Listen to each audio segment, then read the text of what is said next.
So as Madeline reported, Secretary of War Pete Hegseth is defending those strikes on suspected narco-terrorists as lawmakers question the legality of those operations. Here's the Secretary with our own Lucas Tomlinson yesterday discussing the intelligence that led up to those strikes. And the briefing that I received before that strike was extensive, exhaustive, I would say, as each one is since. On the military side, on the civilian side, lawyers, intel analysts, red teaming, every aspect. At the top of all this, the president has designated these as terror organizations, poisoning and threatening the American people, making them a target just like al-Qaeda. Let's bring in Congressman Tony Gonzales of Texas, a member of the House Homeland Security Committee. Congressman, I know that early in this session of Congress, you introduced legislation that would seek to designate cartels, drug cartels, as foreign terrorist organizations. First of all, where does that legislation stand right now?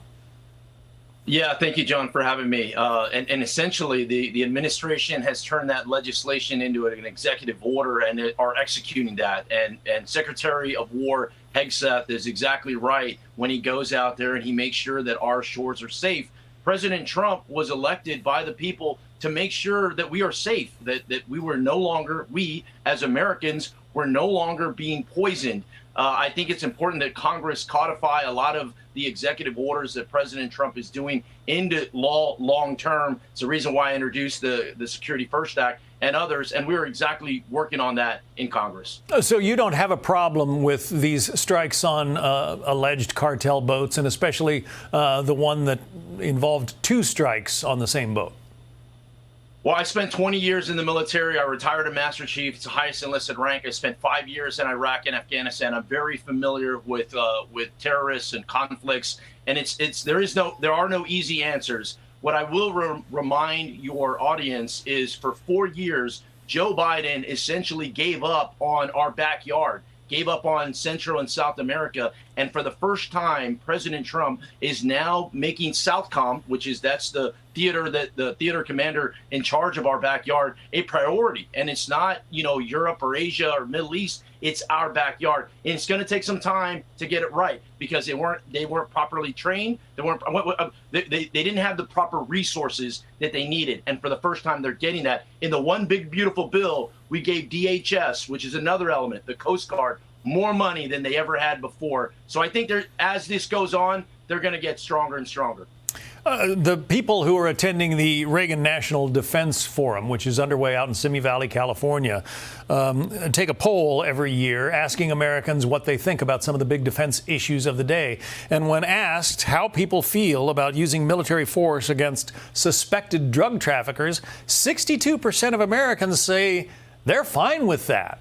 It would seem that all of this hand-wringing in Congress about whether those strikes are, legitimate or not, well, they kind of fly in the face of what the American people want.